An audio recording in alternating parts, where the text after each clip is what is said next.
So my name is Roshni and welcome to my channel which is Talk Roshni. This is my first podcast and today I have a very remarkable, truly remarkable guest with us and he is really inspiring and imagine मैंने इनको 7 साल पहले कैसे देखा था और ये आज कैसे हैं एंड इन्होंने अपनी सेल्फ डिस्कवरी की जर्नी बहुत ही अमेजिंगली और बखूबी से करी है। सो आई होप इस पॉडकास्ट के थ्रू आप लोग कुछ सीखें और आप लोग इंस्पायर हुए एंड अगर आपको ये पॉडकास्ट अच्छा लगे so please like and subscribe and do leave your comments and please support me. This is my very first podcast. I hope you all enjoy.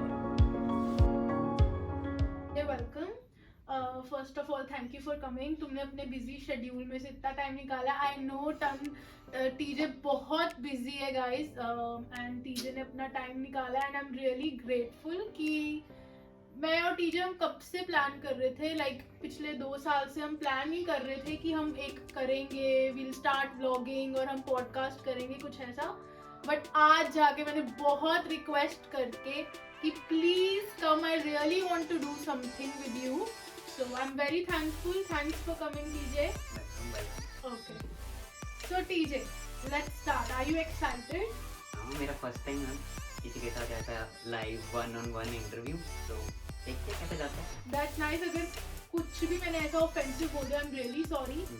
वो लैक ऑफ नॉलेज के कारण होगा, so please don't mind. मैंने mind किया ही नहीं। Thank you. Okay. So TJ, आप basically कहाँ से हो और आप हमारे व्यूअर्स को अपना थोड़ा बताओगे कि आपका क्या बैकग्राउंड है, फैमिली बैकग्राउंड, क्या एजुकेशनल बैकग्राउंड है, थोड़ा इफ यू कैन शेयर। तो बैकग्राउंड है जैसे कि हम दोनों ही जम्मू से, Yes. दोनों वहीं पे पैदा हुए हैं, तो वहाँ पे स्कूलिंग भी हम दोनों की सेम है। हम पढ़े थे दिल्ली पब्लिक स्कूल जम्मू से। Yes. तो वहाँ से जर्नी कुछ ऐसे स्टार्ट हुई थी। छोटे होते मुझे बड़े शौक थे लड़कों की तरह घूमना फिरना चलना, और स्कूल में काफ़ी लोगों के साथ खेलते रहते थे, मज़े आते थे। ब्रेक में निकल पड़ना लड़कों के बीच में, लड़कियां तो सिर्फ बैठ के अंदर रहती थी, तो मेरे को फुटबॉल खेलने में बड़ा मज़ा आता था, तो जाके खेल लेना। और ये सब सीनियर होते थे, ये हमारी टांग खींचते होते थे कि ये देखना कैसे बीच में मर्द घूमा हुआ है।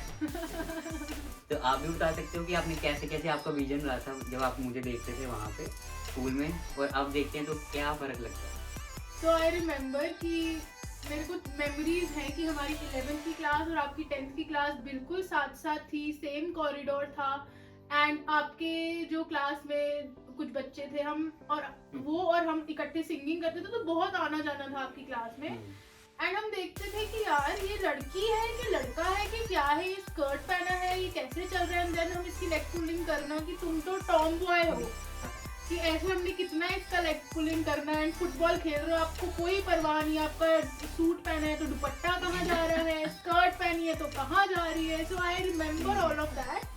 इवन टीचर्स भी बोलते रहते थे यार तुम क्यों कर रहे हो ऐसे, बट ठीक है, फिर कुछ आधे टीचर्स बोलते थे कि नहीं नहीं करो, अच्छी बात है, लड़कियों को भी आगे जाना चाहिए, आगे जाना चाहिए। पर उन्हें क्या पता था कि लड़की के रूप में क्या हो रहा है मेरे साथ। तो ये कैसे आपने देखा कि नहीं कि आप मेल हो एक फीमेल बॉडी में, ये कैसे एक रियलाइजेशन आई, अगर आप ये शेयर करना चाहो हमारे व्यूअर्स को। तो ये मैंने सोचा ऐसे कि जब तक स्कूलिंग निकल गई उस टाइम पे लगता था कि यार नॉर्मल है, होती हैं कुछ लड़कियां जिनको लड़कों वाले शौक रहते हैं। हमारे घर वाले भी यही बताते थे कि हाँ होते हैं, कोई बात नहीं, धीरे धीरे जब तुम्हारी शादी होगी आगे तुम नॉर्मल हो जाओगे, तो तब तुम्हें फील नहीं आएगी ऐसे कि तुम लड़का हो, तब नॉलेज भी ज़्यादा हो जाएगी चीज़ों की। तो मैंने कहा चलो ठीक है, टाइम के साथ पता लग जाएगा। तो 11th-12th में हाँ आगे पीछे बॉयफ्रेंड वगैरह रख लिए कि ठीक है, बट फीलिंग नहीं आती थी। तब भी ऐसा लगता था नहीं मेरे में ज़्यादा जोश है, लड़कों से भी ज़्यादा जोश है, तो ये मेरे को क्या संभालेंगे लड़के। फिर मतलब कॉलेज लाइफ में जैसे ही घुसना हुआ था मेरा स्कूल के बाद, वहाँ पे पढ़ाई इतनी ज़्यादा करने लगे, रिसर्च काफ़ी चल पड़ी, आगे पीछे चीज़ें हम देखने लगे। मैं होल्ड करना चाहूँगी, कॉलेज आपने कहाँ से किया अपना? कॉलेज मेरा हुआ था चंडीगढ़ से, मोहाली है, CGC लांड्रा। तो काफ़ी लोग मुझे जानते हैं, मेरे को मैसेज करते हैं वहाँ से कि यार हमें शक तो था ही कि आप चेंज ज़रूर हो जाओगे।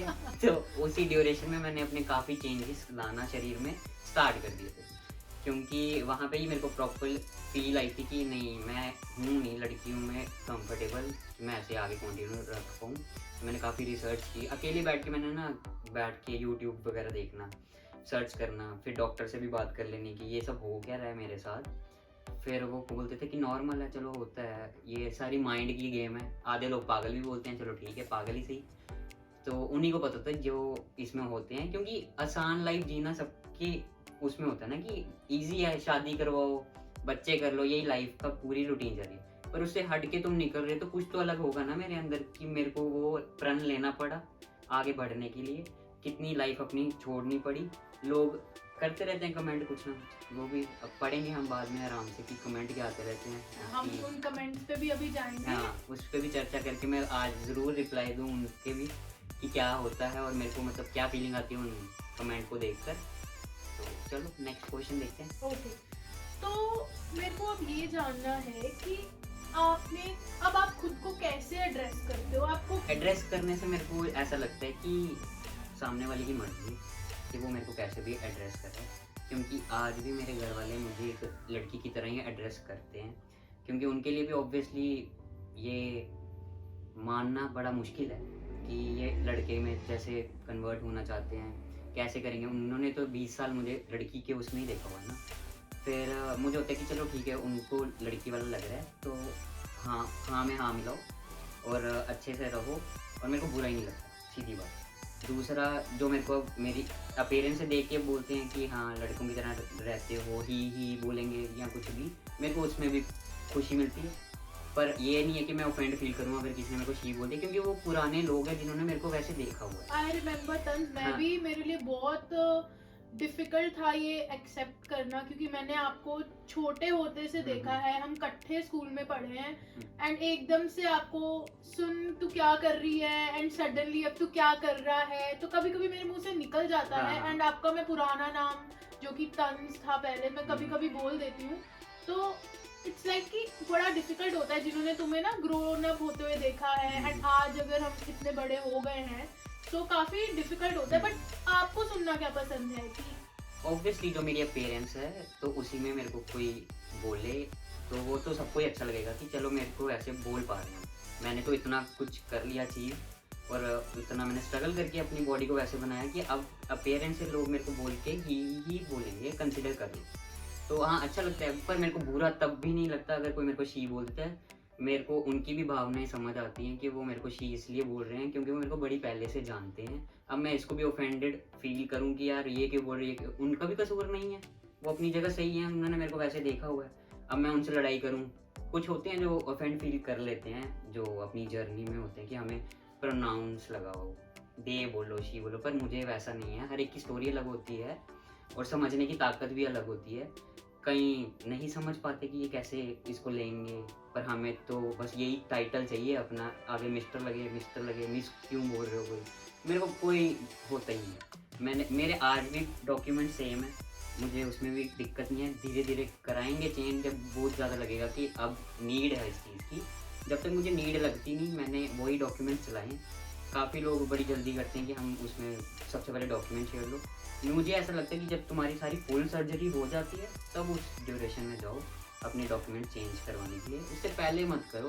क्योंकि मुझे ऐसा लगता है कि अगर सर्जरी नहीं करी तुम उसका भी अपमान कर रहे हो, जो पार्ट्स तुम्हारे साथ अभी भी हैं वहाँ पे। जैसे अब तुम जाओगे चेकिंग करवाने, वहाँ पे लड़कों वाली लाइन में खड़े हो जाओगे तो कैसे ही मतलब कोई हाथ लगाएगा और फिर जज करेगा कि तुम क्या हो क्या नहीं, तो नॉर्मल कैसे हो सकता है। तो डॉक्यूमेंट्स अगर आपके पुराने वाले हैं, ऑब्वियसली तुम एक लड़की वाली लाइन में ये प्रूव करके जा सकते हो कि हमारा ये है, हमें यहाँ से जाना है। कोई यहाँ पे हाथ भी लगा ले तो कोई दिक्कत नहीं है, पर एक लड़के से हाथ लगाना अच्छा नहीं लगेगा। तो ये मेरी खुद का वो है कि मैं अपना व्यू दिखाऊँ लोगों को कि ऐसे भी होता है मेरे साथ। बट ठीक है, हर एक की अपनी अपनी चॉइस है, वो कुछ भी कर सकते हैं। ठीक। क्या आपको तंज लोगों ने ऐसा बोला है टीजे कि ये एक फेज है, निकल जाएगा, काउंसलिंग कर ले? क्योंकि मैं एक मेंटल हेल्थ एडवोकेट ऑस्ट्रेलिया में हूँ, काउंसलर हूँ और मेंटल हेल्थ वर्कर हूँ, तो मेरे को ना बहुत रहता है मेंटल हेल्थ के ऊपर. I am very vocal about mental health. यहाँ पे मैं एक्टिवली काम कर रही हूँ as a mental health social worker. तो ऐसा क्या आपके साथ सिचुएशन है, क्योंकि मेरे पास अगर कोई क्लाइंट्स आते हैं एंड कुछ ऐसे, कुछ लेस्बियन कम्युनिटी से, कुछ गे कम्युनिटी से, उनकी फैमिलीज आती हैं एंड मुझे होता है कि वो कहते हैं कि आप इसका माइंडसेट करो, इसको बताओ ऐसा कुछ नहीं है. बट बेसिकली काउंसलिंग पेरेंट्स को चाहिए होती है, एक्सेप्टेंस चाहिए. वो डिनायल में जीते हैं. तो आपको क्या ऐसा सिचुएशन कभी आया है कि घर वालों ने या सोसाइटी ने बोला हो कि नहीं यार ये फेज है, टीचर्स ने कि ये निकल जाएगा, ऐसा कुछ हुआ है क्या? ऑब्वियसली ये तो सबकी लाइफ में ऐसा होता है. अब मेरे पेरेंट्स वो मुझे ये बोलते थे जब तुम 30 ईयर्स के हो जाओगे तब तुम पक्का ठीक हो जाओगे. पहले वो ऐसे बोलते 25 के हो जाओगे ठीक हो जाओगे, 30 के हो जाओगे. वो भी टाइम ड्यूरेशन निकाल रहे थे कि क्या होता समझ आ जाए इनको. तो अब ऐसा हो गया कि एज जैसे अब मेरी 27 हो गई है, तो मेरे को होता है अब मैंने उनको समझाया होता है कि अब भी मुझे समझ नहीं आ रहा आपको क्या लगता है कि जब मैंने 30 को होता है ना मेरी लाइफ आगे बची ही कितनी, 10-20 साल जी लेंगे इस स्किन में, तो उसके बाद तो वो कमज़ोरी आने लग जाएगी. जितना मेरा वो होगा इम्यूनिटी सब खत्म होने लग जाएगी एज के साथ साथ. और सबको पता है कि 30 के बाद लोग बूढ़े होने स्टार्ट हो जाते हैं. चलो दिमाग कर सकते हैं.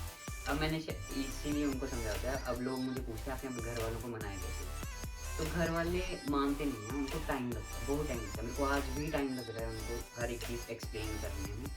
उनके लिए एक्सेप्ट करना बहुत हार्ड है. वो 70s में 80s में पेरेंट्स पैदा हुए हैं. वो कैसे समझेंगे कि अभी 2000 का ज़माना है, 2020 के ऊपर हो चुका है, ये लोग कर क्या रहे हैं उनके लिए अनहोनी है. और ये कहना चाहूँ पहले लोग इसलिए नहीं करते थे एक चीज़ें क्योंकि टेक्नोलॉजी इतनी नहीं आई थी. पहले तो फ़ोन भी नहीं आए थे ना 90s में. धीरे धीरे टेक्नोलॉजी जब तुमने अडेप्ट कर ली तो ये चीज़ें भी अडेप्ट करो ना. अगर टेक्नोलॉजी आ गई है क्यों ना लूँ मैं, उस चीज़ का यूज़ क्यों ना करूँ. अगर नहीं होती ऑब्वियसली हमें भी उसी फेज़ में जीना पड़ता है. और आपने भी अपने इर्द गिर्द देखे होंगे ज़रूर, मैंने भी देखे थे अपने टाइम में. कुछ लड़कियाँ होती थी जो स्कूटर चलाती थी, मर्द बन के रहती थी, वो शादी ही नहीं करती थी कभी, क्योंकि उन दिनों टेक्नोलॉजी नहीं आई थी. वो ना हार्मोन ले सकते थे, ना सर्जरीज पे जा सकते थे. डॉक्टर इतने ट्रेंड नहीं थे कि वो सर्जरी परफॉर्म कर सके उन पर. अब इन दिनों स्पेशल डॉक्टर्स हो चुके हैं, उन्हें एक्सपीरियंस बहुत ज़्यादा हो गया कि वो इजीली ये चीज़ें कर रहे हैं और एक लाइफ दे रहे हैं दूसरे को. और जो पेरेंट्स कहते रहते हैं कि साइकाइट्रिस्ट के पास भेजो, हमारे बच्चे को ठीक करो, इस चीज़ की काउंसलिंग दे दो, ये मुझे नहीं लगता कि ठीक हो सकती है काउंसलिंग. उल्टा उस काउंसलर को पैसे देने से अच्छा ना उसको पैसे आप दो. मेरा वो नहीं धंधा बंद करवा रहे हो. इनका धंधा इस चीज़ में बंद हो जाए वैसे कि चलो ठीक है पेरेंट्स को दे सकते हैं काउंसलिंग, उसमें हेल्प कर सकते हो आप.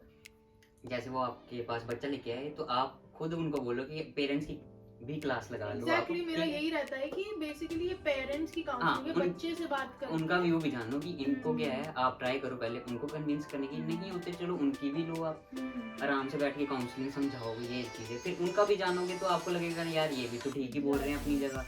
अब पेरेंट्स भी ठीक बोल रहे हैं, दोनों अपनी अपनी जगह ठीक है. पर यहाँ पे पैसे खर्चते हो जैसे प्रॉपरली एक साइकाइट्रिस्ट की ना बहुत ज़्यादा फीस होती है. ऑस्ट्रेलिया में तो बहुत ही ज़्यादा है, आपको पता होगी. तो इंडिया में भी बहुत ज़्यादा है.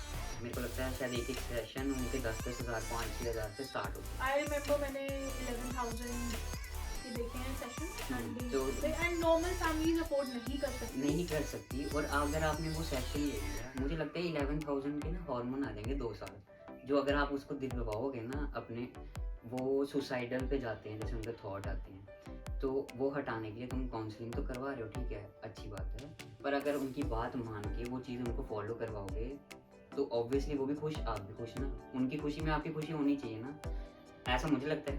वो अगर इतने साल आपके लिए जी कर इतने बड़े हो गए बच्चे, तो उनका भी तो ये योगदान है कि अब वो एक्सपेक्ट करते हैं मम्मी पापा से, वो सपोर्ट करेंगे. अब अगर हमें कंफर्म हो चुकी है ये चीज़ ऐसी है, वो भी आगे से हमारा पूरा योगदान दें और उसमें करें. यहाँ पैसे खर्चने से अच्छा बॉडी में इतना दिया होगा तो बड़ा इजी रहेगा उनके लिए भी आगे की लाइफ को फेस करना. तो अब ये कैसे समझेंगे पेरेंट्स, मे भी मेरे इंटरव्यू सुन के थोड़ा समझ जाएं, अपने बच्चों को थोड़ा वो करें, सुने उनकी बात. हाँ ये ना समझे कि वो पागल है, ठीक है पागल समझ लें कुछ हद तक ले जाओ, 1-2 काउंसलिंग भी करवा लो. फिर भी अगर बच्चा नहीं मानता, उसे लगता है कि नहीं, उसको कैद वाली फील आती है, एकदम वैसी फील आती है कि शरीर में कैद हो तुम और तुम खुल के जी नहीं सकते. अब जब अंदर से फीलिंग ही नहीं आ रही कि तुम उस पार्ट्स को भी फील कर पाओ, तो इससे ज़्यादा बुरा क्या ही हो सकता है किसी के लिए. इसलिए वो चेंज होना चाहिए ना कि मुझे वही पार्ट चाहिए जिसके लिए मैं कंफर्टेबल हूँ। मैं भी कपड़े वपड़े उतार के बाहर घूमूँ, यही सब दिमाग में आता है। और इवन ट्रांस फीमेल्स को होता होगा कि हम बंद बंद रहें, हमें ऐसे रहना अच्छा लगता है, इसलिए वो लड़के भी लड़कियों में चेंज होने लगते हैं। और पहले इनकी तादाद तो बहुत ज़्यादा ही है, ट्रांस फीमेल ज़्यादा बन गया, और ट्रांस मैन आजकल बड़े धीरे धीरे बाहर आ रहे हैं कि हाँ ठीक है। मोस्टली तो अकेले में रहते हैं, कोई बाहर आके इंटरव्यू देना ही नहीं चाहता। उन्हें होता है कि नहीं, सोसाइटी देख लेगी, हमारा भी जीना मुश्किल कर देगी। तो अच्छी बात है, मेरे को देख के बाहर आते हो, लोगों को फेस कर सकते हो, एक मैं तुम्हारे लिए चेहरा बन के बाहर आऊँ तो अच्छी बात है। Tons, I would really say it's a commendable job. आप इतना लाइक एक जम्मू एक बहुत ही छोटी सिटी है एंड आप चाहे ऑस्ट्रेलिया में काम कर रहे हो, बट हमारा बैकग्राउंड जम्मू से है एंड वहाँ का उठना बैठना, वहाँ की थिंकिंग, एंड आप फिर भी एक स्टेप लेना, it's a commendable job. I am really thankful and grateful कि इससे लोगों को, बच्चों को कुछ सीखे, पेरेंट्स कुछ सीखे इस पॉडकास्ट से या इस इंटरव्यू से कि how to handle and deal with such situations. Main है इंस्पिरेशन उनको मिले इस चीज़ को देखकर। हार्ड वर्क बहुत ज़्यादा होता है, हर एक की बस की बात नहीं है ये चीज़ करना।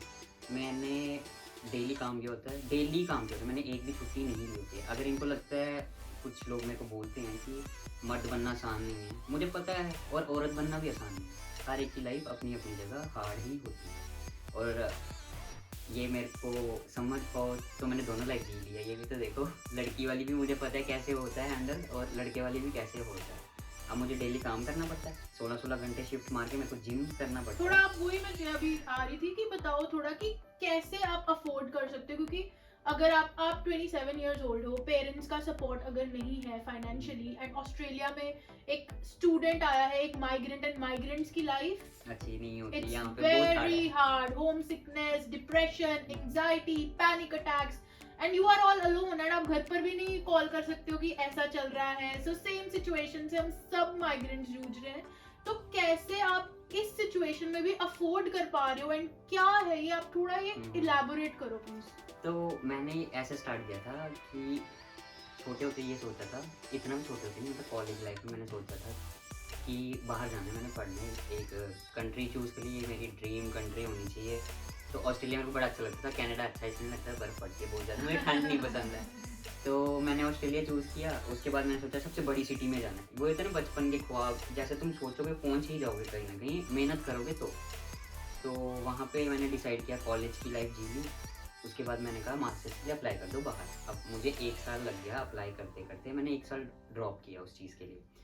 फिर यहाँ पे आकर स्ट्रगल ये रही कि सबसे बड़ी ले तो ली मैंने यूनिवर्सिटी। अब मेरे घर वाले सपोर्ट अच्छे से तो नहीं कर पाएंगे, यहाँ की ऑब्वियसली करेंसी में ज़मीन आसमान का फर्क है। इट्स वेरी एक्सपेंसिव, एंड मैं आपको सबको बता दूं कि one of the expensive university पे टीजे पढ़ता है, and it is really expensive. हर कोई अफोर्ड नहीं कर सकता.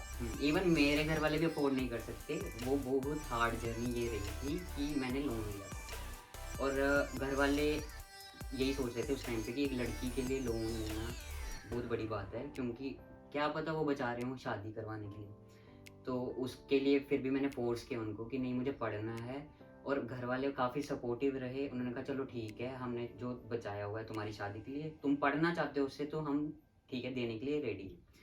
मैंने लोन लिया, एक मतलब शॉप है हमारे घर पे ही नीचे, वहाँ उस पर मैंने लोन ले लिया।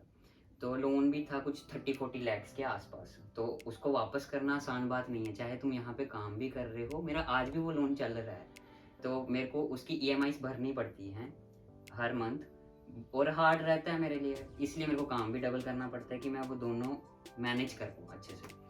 अब वो चलते चलते यूनिवर्सिटी है मेरी, जैसे यहाँ पे UTS सिडनी की, उनकी फ़ीस आप मानोगे नहीं, कम से कम 70-80 लाख लग गए होंगे मेरी मास्टर्स कंप्लीट होने में, और कंप्लीट कर ली मैंने, चलो उसकी अच्छी बात है।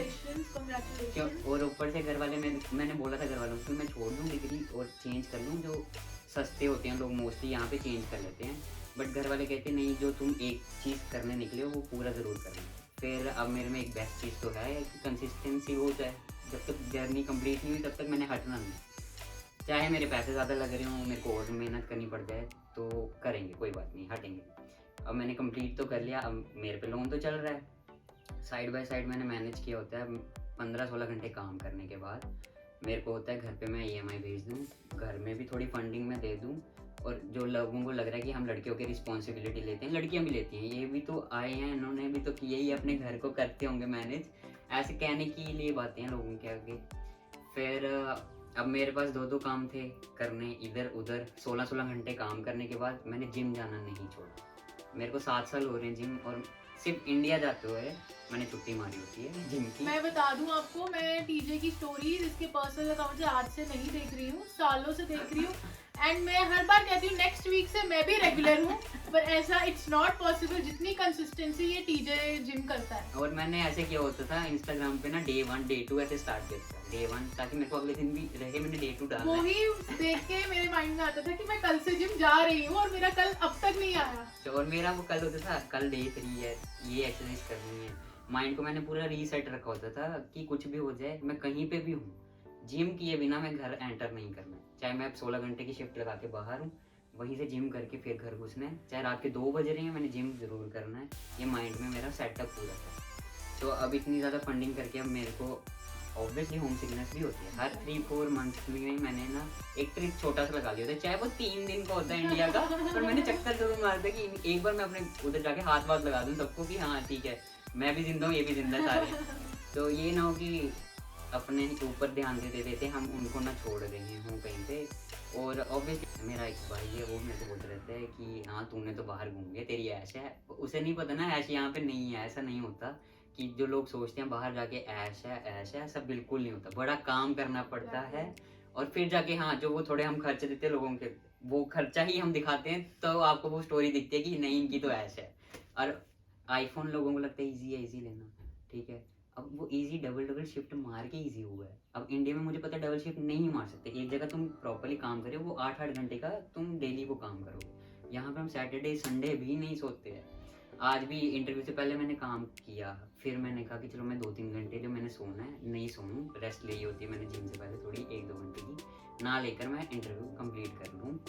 तो यहाँ पे मेरे को बैठ किया वैसे लग रहा है कि चलो अच्छी बात है, कईयों को इसमें मैसेज मिले, और मेरा ये टाइम जो है किसी की लाइफ में कुछ नया योगदान भर दे, तो अच्छी बात होनी चाहिए। Very inspiring. ओके, गलत हो गया मेरा। पियो प्लीज। तंज, मेरा नेक्स्ट क्वेश्चन है कि आपकी फैमिली, आपके फ्रेंड्स, आपकी सोसाइटी, इवन की बैक होम जैसे स्कूलिंग है, चंडीगढ़ फिर थोड़ा एडवांस है, जम्मू आई नो बिल्कुल एडवांस नहीं है, एंड स्पेशली हमारा एरिया भी हम जहाँ पे रहते हैं वो भी सिटी में, जम्मू की वो फार फ्लंग एरियाज वैसा वाला है, एंड आई नो कि उसमें एक्सेप्टेंस नहीं है। तो अब जैसे अब आप इंडिया जाते हो टीजे, तो क्या सिचुएशन रहती है, क्या आपने इंडिया में अपने एरिया में रहते हुए क्या ट्रोलिंग या क्या ऐसे कमेंट्स फेस करे? अब ऐसा है कि जम्मू जैसे काफ़ी लोगों को बाकी स्टेट्स में नहीं पता होगा, हमारे यहाँ पे 370 आर्टिकल जैसे चलता है, हमारे यहाँ पे डेवलपमेंट ज़्यादा हुई नहीं जम्मू, क्योंकि बाकी की कंपनीज को अलाउ ही नहीं करते थे जम्मू में आना। तो हमने बहुत सी चीज़ें हैं जो नहीं देखी जम्मू कश्मीर दोनों में। फिर जब हम बाहर निकल गए, चंडीगढ़ में ऑब्वियसली एडवांस है, सब चीज़ें देखने को मिली। तो घर वाले तो जम्मू के हैं, और आगे पीछे रिलेटिव्स भी जम्मू के हैं, उनकी सोच बड़ी नहीं है ना, उन्हें ऐसा लगता है कि बाहर तुम चले गए इसलिए तुम्हारे दिमाग में कचरा भर गया। पर अब उन्हें के बदले स्कूल के टाइम से भी तो हम यही करते हुए आ रहे थे ना। उस टाइम पे घर वाले भी देखते थे और ये बोलते थे कि तुम क्यों मतलब ऐसे बन के रह रहे हो, लड़कियों वाले कपड़े लगा दो। तो ऐसा तो है नहीं कि अचानक से मुझे भूत चढ़ गया तो कॉलेज जाके कि नहीं मेरे को लड़का बनना है, ऐसा करना है। वो भूत चढ़ गया, मैं तो पहले से ही ऐसे ही था। फिर उसके बाद मुझे लगता है जम्मू में सोच हाँ बहुत पुरानी है, कमेंट ऐसे होते थे कि क्या मर्द बनाया हुआ घर पे, लड़के जैसे क्यों रहना है इसमें। तो मैंने बोला था यार मेरे को ऐसे ही रहना पसंद है, और मम्मी पापा भी अब डेली देखते थे ये चीज़ें मेरी, और वो फिर समझने लग गए थे कि ठीक है इसकी चॉइस है, हम ज़्यादा नहीं बोल सकते। ये ना हो कि ये डिप्रेस ही हो जाए ये बार बार सुन के बातें। इवन मेरे जो रिलेटिव हैं वो बोलते थे हमें तो डर लग रहा है तेरी हरकतें देख के, ये क्या हरकतें। तो मैंने कहा यार मैं तो ऐसे ही हूँ, आपको बात करनी तो करो, नहीं करनी तो वो भी ठीक है, मैं झेल लूँ, मुझे अच्छे से रहना है और अपनी लाइफ में कुछ करना है ज़रूर, ताकि बाद में लोग मेरे को ये ज़रूर बोलें कि वाह कुछ इसने अचीव कर लिया। फिर बाकी रिलेटिव्स भी तब समझ जाएंगे कि नहीं हमें जो लगता था कि उसको गलत प्रूव कर दिया इसने, ठीक है इसको भी हम फॉलो करते हैं और अब इज्जत बनेगी धीरे धीरे कि अगर कुछ कर लूँ मैं और आगे। फिर आगे कमेंटिंग मेरे को लगता है कि यही होती है लोगों की कि क्यों करवाना है, शादी करो और दफ़ा करो घर से, अपने घर में बेइज्जती क्यों करवा रहे हो लड़की रख के। तो घर वाले फिर भी इतनी बातें सुनते थे बाकियों से, और उन्होंने कहा कि नहीं उसकी मर्ज़ी है, उसको पढ़ना है आगे, हम पढ़ने भी भेजेंगे, सपोर्ट करेंगे। अगर कुछ नहीं किया पढ़ाई में तो ऑब्वियसली हम फिर सोचेंगे कि आगे इसकी शादी वादी का, पर खुद कैपेबल है तब तक हम रोक नहीं सकते। तो अच्छी बात ये है कि भाई तुम भी पढ़ो जी जान लगा कर, और पढ़ाई में अच्छे नंबर ले लो ताकि तुम एक अच्छी जॉब क्रैक कर पाओ। फिर तुम ज़रूर अपने आप को फंड कर पाओगे, और घर से तुम्हें मांगने की ज़रूरत नहीं है। प्रेशर लोगों को इसलिए होता है घर पे कि घर से कैसे मांगोगे। और अब मेरे को आप पूछते हो कि मैंने अपने आप को फंड कैसे किया ऑस्ट्रेलिया में आके, वो ऐसे ही किया कि यहाँ की फ़ीस डॉक्टर की बहुत ज़्यादा होती थी। मैंने कुछ अमाउंट अपनी ही सैलरी और जो मेरा को मिलते थे उसमें से निकाल के डॉक्टर की फ़ीस भरी। फिर स्टार्ट किया, साइड बाय साइड ये भी स्टार्ट रहे और आगे पीछे मेरा खाने पीने का भी सेटअप रहे। उसके लिए काम भी मेरे को डबल ही करना पड़ता था हर चीज़ में।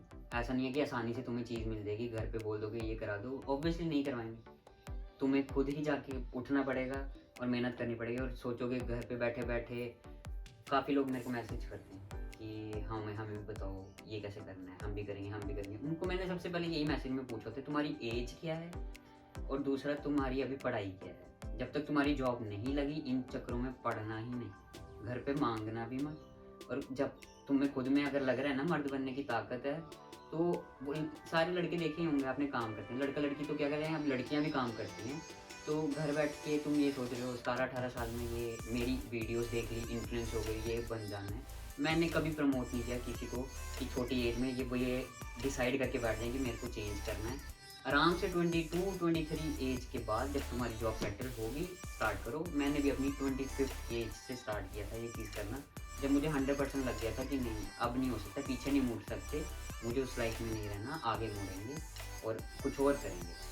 तो मेरे को 25 ईयर्स लग गया ना। कई लोग बड़ी जल्दी डिसाइड कर लेते हैं, जैसे 20s में ऑपरेट भी करवा लेंगे, फिर बाद में वो कहते हैं कि नहीं हमें अच्छा नहीं लग रहा। वो इसलिए ना क्योंकि तो तुम छोटे थे, इतना दिमाग नहीं था, तुमने कर लिया जल्दबाजी में वो चीज़ें।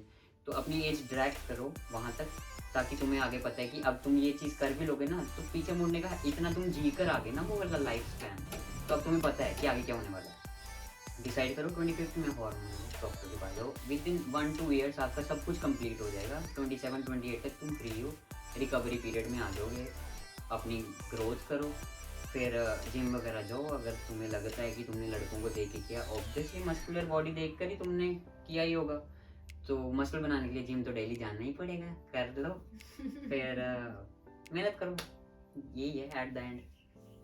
क्या कभी आप अपने पुराने स्कूल में गए हो, वहाँ पे कुछ ऐसा फेस हुआ है, या कभी ऐसे पुराने अपने दोस्तों से कभी मिले हो? दोस्तों से तो मैंने बहुत मिला है, और ऐसा नहीं है कि मेरे दोस्तों ने कभी मेरे को छोड़ा है, आज भी किसी के मेरे साथ टच में हो जिनके साथ बचपन में हाँ स्कूल सबके साथ टच में हूँ मैं, ऐसा कुछ नहीं है। सारे मेरे को अच्छे से ट्रीट करते हैं, उन्होंने कभी मेरे को ऐसे बुली हैरेस नहीं किया कि तेरे साथ ये हो गया। प्रॉपर वो समझते हैं क्योंकि वो भी एडवांस होते जा रहे हैं चीज़ों को लेकर कि ऐसा होता है, ये नॉर्मल है, नॉर्मल करेंगे सोचेंगे तो ही आगे जनता बढ़ेगी कि क्या क्या करना है।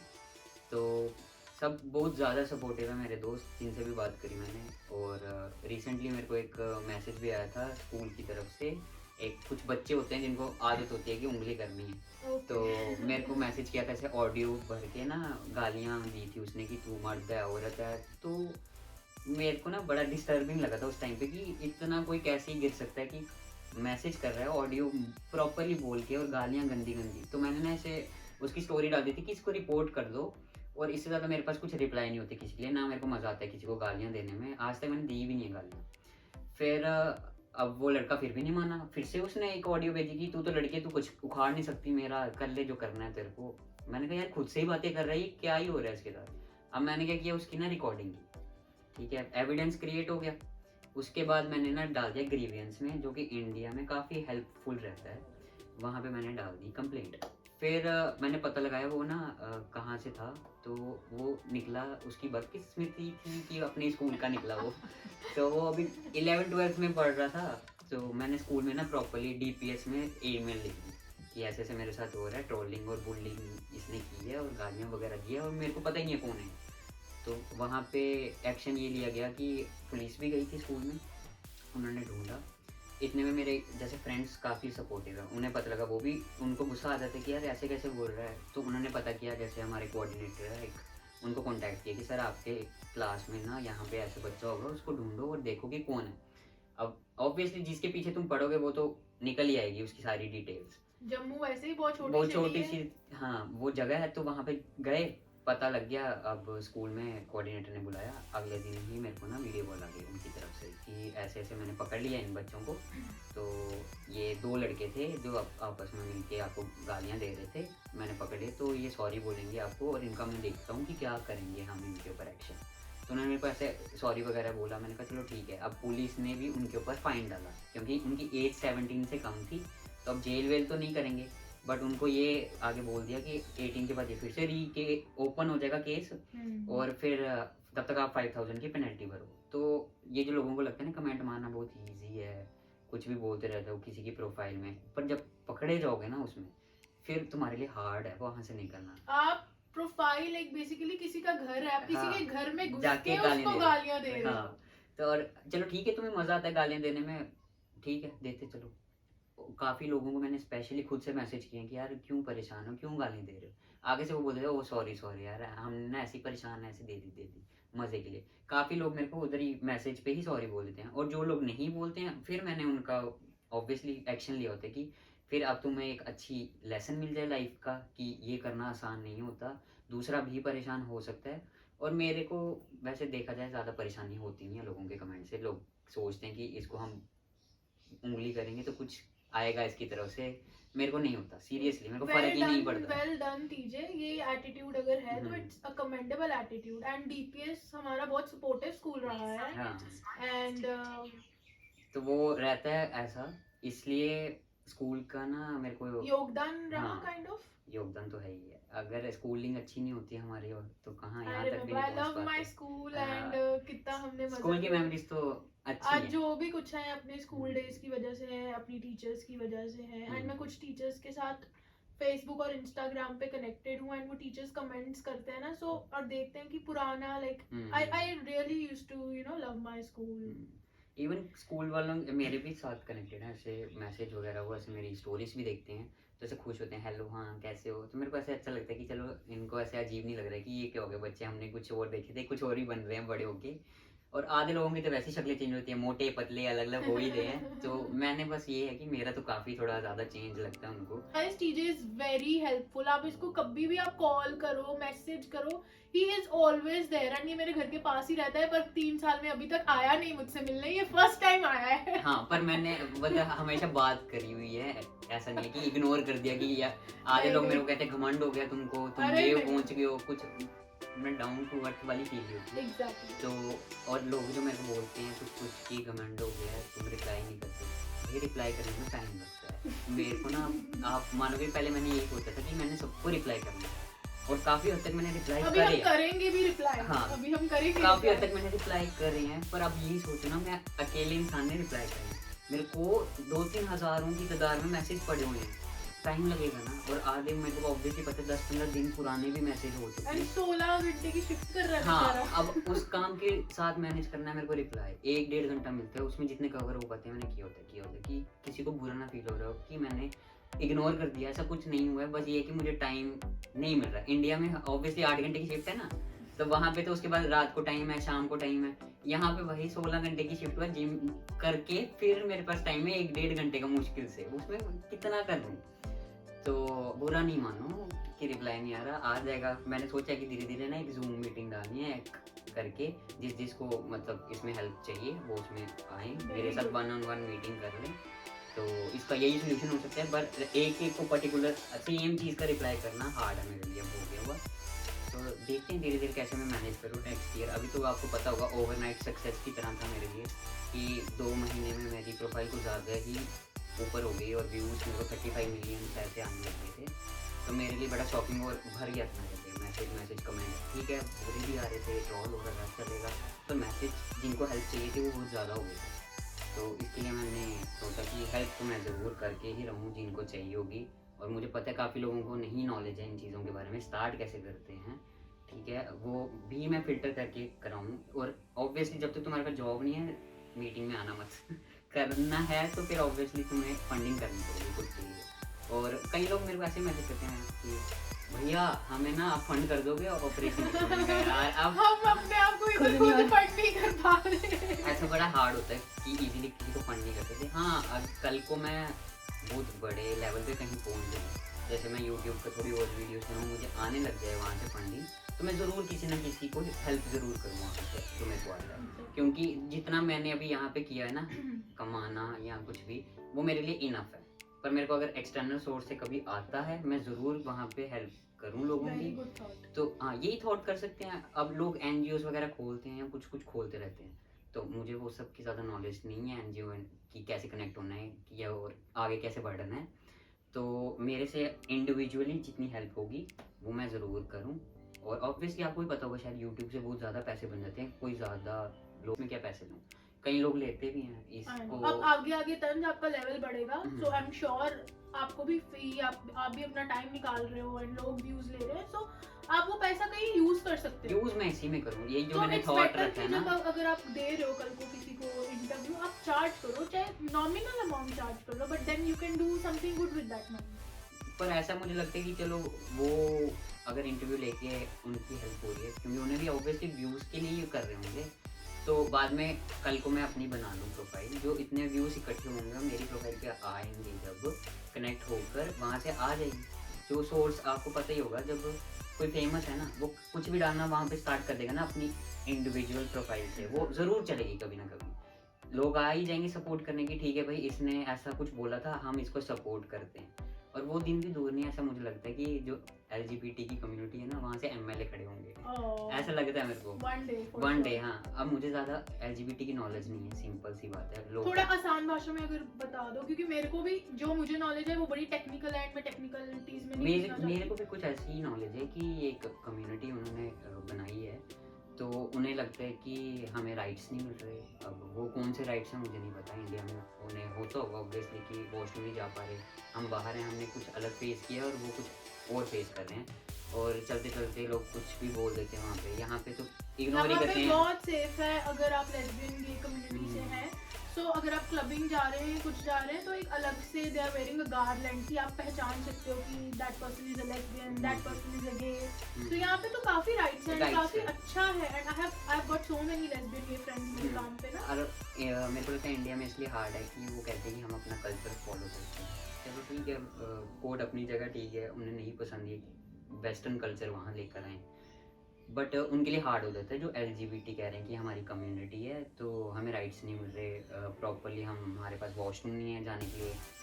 और धीरे धीरे ऑब्वियसली टेक्नोलॉजी बढ़ेगी, एडवांस होएगा, मेंटालिटी चेंज होगी, 10-20 साल लग जाएंगे इंडिया की चेंज होते हुए। और फिर LGBT में मेरे को लगता है कि मैं कैसे सपोर्ट करूँ। अब मेरे को भी लोग LGBT का ऐसे मेरे को इसलिए लगता है कि 3 जेंडर ही बने थे, जैसे आपको पता होगा फीमेल, मेल और ट्रांसजेंडर, ये मेरी समझ में भी ये चीज़ है।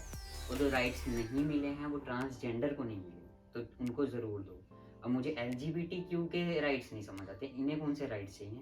कोई अगर मेरे को कनेक्ट होगा और मेरे को मिलेगा और बताएगा कि ये राइट्स हैं, शायद मुझे नहीं है उतनी इन्फॉर्मेशन उनकी और कुछ बता पाए तो मेरे लिए भी आसानी हो समझने में, तो मैं उनका हेल्प ज़रूर करूँ कि अच्छा ये चीज़ के राइट्स हैं, फिर करेंगे डिस्कस उस बारे में। पर अभी तक मेरे को 3 ही समझ आए। ट्रांसजेंडर को ऑब्वियसली आपने भी सुना होगा कि इंडिया में राइट्स नहीं दिए जाते, ऐसे काउंट करते हैं चल तू तीसरा है काम कर अपना, और सड़कों पे घूम पैसे मांग, यही होता है ना। तो अब धीरे धीरे मूवी भी बनी थी ताली करके, मैंने देखी नहीं है वैसे, पर काफ़ी उसने ट्रांसजेंडर की आंखें खोली थी कि ये एक जेंडर है, इसको भी सपोर्ट करो, इंसान है, उनको भी पढ़ाओ लिखाओ, तो हर चीज़ करवाओ। एजुकेशन तो हर एक जगह होनी ही अच्छी है, सिंपल, तो ही एक दूसरे को समझने में बड़ी आसानी होती है। तो अब ये है कम्युनिटी का असर। ओके, सो अब हम अपने एंड वाले सेक्शन पे जाते हैं। सो अपने आप कमेंट्स वगैरह बताओ कि कैसे आपको कमेंट्स आ रहे हैं। मे बी विल ट्राई हम एड्रेस करें अभी और उनका जवाब दें अभी राइट नाउ ऑन स्पॉट। कोई 5 कमेंट्स लेट्स पिक अप। हाँ कुछ भी पिक कर सकते हैं, मैं देखूँ। जैसे मेरी वीडियो वायरल हुई थी, उसी का कमेंट पढ़ लेते हैं, चेक करते हैं अब आया क्या है। कई लोगों के ना मैंने ना जानबूझ के ना पिन कर दी होती है ताकि उस पर ना डिबेट करूँ। और जो मेरी मन की भड़ास होती है आधे लोग उसको पहले ही बोल चुके होते हैं कि ओए तू चुप रह। तो आधा बदला मेरा वहीं पूरा हो जाता है। That's good, that's very good. तो अभी 5 जैसे पिक कर रहे हैं, हमारा है टेक्नोलॉजी अब बर्बादी ही लाएगी, ये इनकी सोच है। तो क्या आपको लगता है, क्या मेरे जवाब को तो ये होना लगता चाहिए है इसका? यार टेक्नोलॉजी है तो यूज़ करो। क्यों, क्या आप यूजर स्पेसिफाई करना चाहोगे, किसने लिखा है ये? शुभम करके नाम है, अब कितने लोग शुभम होंगे, अब एक की प्रोफाइल तो क्या ही काउंट करेंगे, बतेरे हैं करने वाले। तो उनका कमेंट और सोच बस यहाँ पे हम बयान कर सकते हैं कि ये सोच भी है कईयों की। तो चलो हम पिन कर देंगे कमेंट में, तो जिनका ये नाम होगा उनको जवाब मिल जाएगा उसमें कि ऐसा है ये। हाँ, तो टेक्नोलॉजी अगर आ रही है, अब तुम फ़ोन यूज़ कर रहे हो तो क्यों यूज़ कर रहे हो, फिर तुम वो भी छोड़ दो। अब हमारे लिए लग रहा है कि टेक्नोलॉजी आई है, चेंज कर रहे हैं, तो उसको भी एक्सेप्ट करो ना। एक पर्टिकुलर तुमने फ़िल्टर क्यों लगाया, ये एक्सेप्ट करेंगे ये नहीं करेंगे। अब AI आ रहा है, आर्टिफिशियल इंटेलिजेंस चल रहा है ज़माना, तो वो भी अडेप्ट कर ही रहे हो ना धीरे धीरे। तो इस टेक्नोलॉजी में यही है ना कि डॉक्टर ने आगे बढ़ा दिया है, अब सारे हार्मोन्स हो सकते हैं, सर्जरीज हो सकती हैं, इनको टेक्नोलॉजी इक्विपमेंट्स बन गया उसको ऑपरेट करने के लिए। तो इनसे प्रॉब्लम क्यों स्टार्ट होगी। अब उसको भी तो AI ही जनरेट कर रहा होगा ना, इक्विपमेंट ने तो चलाएगा। डॉक्टर ने कौन सा ऐसे एक ब्लेड से खुद कर लेना है, हेल्प कमेंट, चलो ठीक है। फिर वो आपने मीम देखा होगा, हे प्रभु हे हरि राम, ये क्या हुआ, ये क्या हुआ, ये आधे से ज्यादा ये भरे पड़े हैं। Oh my God! कैसे आप कर रहे हो, it's commendable. मेरे को तो हंसी आती है। और दूसरा एक फेमस ये है, सलवार में तलवार, तलवार में सलवार। तो मेरे को बहुत हंसी आती है भाई, इतना सोच का लेवल इनका जाता है। टीजे, ये हम इसको एज ए ह्यूमरस ले रहे हैं, बट ये बहुत डीप है। अगर कोई अगर सेंसिटिव बंदा हाँ। इसको पढ़े, वो डिप्रेस्ड हो सकता है। But I am hats off to you कि आप दिल पे नहीं ले रहे, क्योंकि हम गाइस इतने थिक स्किन। तो कुछ ट्रांस फीमेल ने मैसेज किए थे, वो ये थे, कहते कि जब तुम लड़की से लड़का बने तुम्हें इतने गंदे कमेंट नहीं आए जितने हमें फेस करने पड़ते हैं, ऐसा क्यों। तो मुझे ऐसा लगता है कि शायद वो लोग ये सोचते हैं कि मेरी पैदाइश बॉर्न तो फीमेल हुई थी तो उसको एक रिस्पेक्ट दी जाए, इसलिए अब ये मर्द में बन रहे हैं। तो वो ज़्यादा नहीं कर रहे, उसको ट्रोल कर रहे हैं, करने वाले करते हैं, वो तो गंद फैलाएंगे, बट उतने लेवल का नहीं हो रहा। और जब लड़के से लड़की बनता है वो उसको सोचते हैं ये मर्द ही था ना, तो हम इसको गाली दे ही सकते हैं। वो उस इसीलिए उसको काफ़ी ज़्यादा ट्रोल करते रहते हैं, तो ये छक्का हिजड़ा ये नाम दे देते हैं। मेरे में भी आए हैं वैसे कमेंट, ऐसा नहीं है कि मेरे को नहीं बोला, बट वो लोग काफ़ी ज़्यादा देखते आए हैं और उनके लिए वो नॉर्मल होती गई हैं चीज़ें। ये कुछ अनयूजुअल चीज़ है, नहीं देखी किसी ने, इसलिए उतने कमेंट नहीं आए। और अब काफ़ी लोग ये भी हैं, सपोर्टिव भी, जितने मेरे को कमेंट बुरे आए हैं उतने उसके सपोर्ट में भी आए हैं। ऐसा नहीं मैं बोलूँ कि बिल्कुल सारे ज़ीरो लेवल के ही वो थे। अब मैंने ना पॉजिटिव कमेंट ही लिए होते हैं, नेगेटिव मैंने देख के ऐसे चल कोई बात नहीं। अब दूसरा बेस्ट मैंने एक वो देना है आप सबको, आइडिया मान लो या मेरा खुद का एक्सपीरियंस मान लो। वो ये है, लोग कह रहे थे कि आपको क्या अलग लगा लड़का और लड़की की लाइफ में जो आपने ये चूज़ करा, अब फ़र्क क्या है। फ़र्क मुझे ये लगता है कि एक लड़की जो होती है, आपको पता होगा कि बंद ज़्यादा रहती है और लड़के फ्री ज़्यादा रहते हैं। तो मेरे को पहले से ऐसा था कि फ्री रहना है, इसलिए बाहर निकलो। अब मेरी शक्ल देख के आपको लगता है कि कोई लड़का मेरे से बात करने आता होगा, वो यहाँ छेड़ने आएगा, नहीं आएगा। वो डरेंगे ना कि लड़का ही तो जा रहा है, इसको क्या देखें। पर जहाँ गलत काम होना है तो वो वैसे भी हो ही जाएगा, उसको हम रोक ही नहीं सकते। तो दूसरी बात, मैसेज ये है मेरा लड़कियों के लिए जो मतलब लड़के से लड़कियां बनती हैं, ट्रांस फीमेल्स, उनको तंग करते हो आप। आपने भी रिसेंटली देखा होगा एक सुसाइड हुई, ठीक है। अब जो हम मेरे जैसे होंगे जो चेंज करे होंगे, हम लेते हैं टेस्टोस्टेरोन, राइट। उसके बाद हम में ना काफ़ी एग्रेशन आ जाता है टेस्टोस्टेरोन से, आपने सुना होगा। और इमोशनली हम बहुत ज़्यादा स्ट्रॉन्ग हो जाते हैं एज़ कम्पेयर टू फीमेल की बॉडी।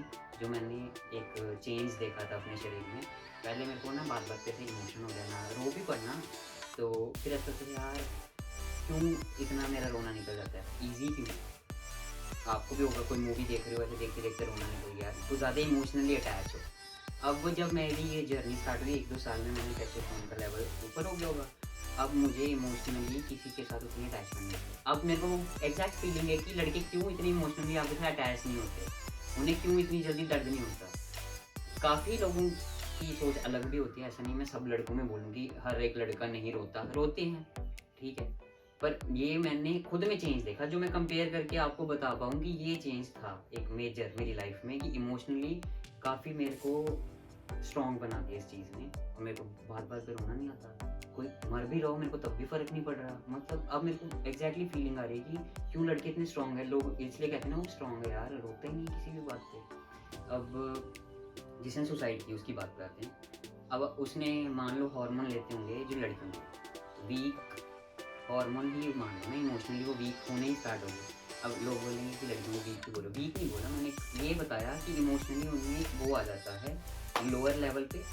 और जो लड़की बन रहे होते हैं अब वो समझ लो ना एक लड़की की तरह उनको बंद रहना है। और बड़ी फीलिंग उनकी ना वैसे टाइट सी हो चुकी है, तो उनको तुम ज़्यादा प्रोवोक करोगे, वो इमोशनली टूट ज़्यादा जाएंगे। अब उन्होंने लोगों ने ट्रोल किया उसको, इमोशनली वो टूट गया। एक लड़की को ना ज़्यादा ठेस पहुंच जाती है। वो मान लो ना अगर वो लड़की बन रहा था तो उसको ज़्यादा हिलना वाला स्टाइल हो गया उसका, और सुसाइडल पे उसकी बात आ गई। अब मैं ये ना बोलूँ कि मेरे को ही गालियाँ देते रहो, मैं ऐसा अब संभालूँ, बुरा लगता है, सबको लगता है, पर मेरे में उतनी है कि मैं स्ट्रॉन्ग रह के उसका फेस कर लूँ। और अब मेरी मान लो एज भी थोड़ी बड़ी है, अब वो छोटे हैं जिन्होंने 19-20 में ये फेस किया कुछ, क्योंकि उन्हें शायद आपकी ज़्यादा सपोर्ट की ज़रूरत हो सकती है। एक सोसाइटी में रहना उनके लिए भी आसान नहीं होता, क्योंकि अब उन्होंने लड़की वाली लाइफ जीनी है। अगर एक नॉर्मल लड़की को आप इतनी रिस्पेक्ट देते हो तो उसको भी दो ना, वो भी तो इसीलिए चाह रही होती है ना ये बनना। तो दूसरा ट्रांस मैन जो बनते हैं उन्हें भी चाहिए रिस्पेक्ट, ऐसा नहीं है। एक लड़कों को भी तो चाहिए होती है, जब वो अच्छा काम करेंगे तुम उनके लिए तालियां बजाओ।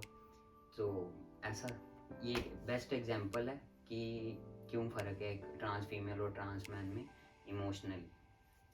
ओके तन, सो अब हम आपका ज़्यादा टाइम नहीं लेंगे। थैंक्स फॉर कमिंग एंड बहुत अच्छा लगा आप आए यहाँ पे आज। एंड या ये